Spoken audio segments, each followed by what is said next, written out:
தமிழ்நாட்டின் தெற்கில் மலைகளும் கோயில்களும் சூழ்ந்த ஒரு சிறிய கிராமத்தில் மறைந்த நிஞ்சா கதையொன்று தொடங்குகிறது. அகஸ்தியபுரம் என்ற இந்த கிராமம் வெளியில் சாதாரணமாக தோன்றினாலும் அதன் நிலத்தின் ஆழத்தில் நூற்றாண்டுகளாக பாதுகாக்கப்பட்ட ஒரு மர்ம சக்தி இருந்தது. அதுதான் சக்கரம்.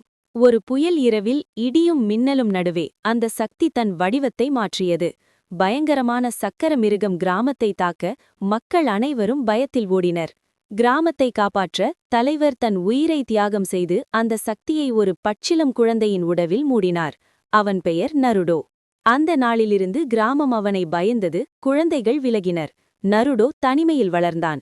ஆனால் ஒவ்வொரு இரவும் வானத்தை பார்த்து, ஒரு நாள் அனைவரும் என்னை ஏற்றுக்கொள்வார்கள் என்று அவன் கனவு கண்டான். அகஸ்தியபுரத்தில் இருந்த சித்தர் நிஞ்சா கலாசாலை பழமையான அறிவையும் நிஞ்சா கலையையும் இணைத்தது. இங்கே மாணவர்கள் சுவாசம், சக்கர கட்டுப்பாடு மற்றும் பழங்கால ஜுட்சுகளை கற்றனர்.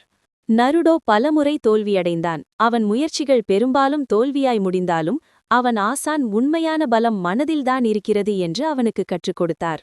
ஒரு மாலை கருங்கால் நீஞ்சாக்கள் கிராமத்தை தாக்கி மறைந்த சக்தியை தேடினர்.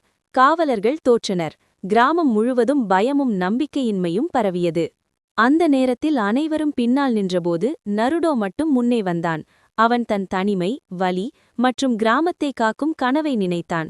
திடீரென அவனை சுற்றி தங்க நிற சக்கரம் புயல் போல் சுழன்றது. முழு சக்தியுடன் அவன் புதிய ஜுட்சுவை உருவாக்கினான். தமிழ் சக்கர ரசேங்கன். ஒரே அடியில் இருள் நிஞ்சாக்கள் தோற்கடிக்கப்பட்டனர். அமைதி நிலவியது. அடுத்த நாள் காலை கிராமம் மீண்டும் ஒளியுடன் விழித்தது. இந்த முறை நருடோ மீது பயமில்லை, மரியாதையும் நம்பிக்கையும் இருந்தது. கிராமத் தலைவர் தலைவணங்கி நருடோவை அகஸ்தியபுரத்தின் காவலன் என்று அறிவித்தார். அதற்கு பதிலாக புன்னகையுடன் நருடோ சொன்னான், "ஒரு நாள் நான் தமிழ்நாட்டின் மிகப்பெரிய நிஞ்சாவாகுவேன்."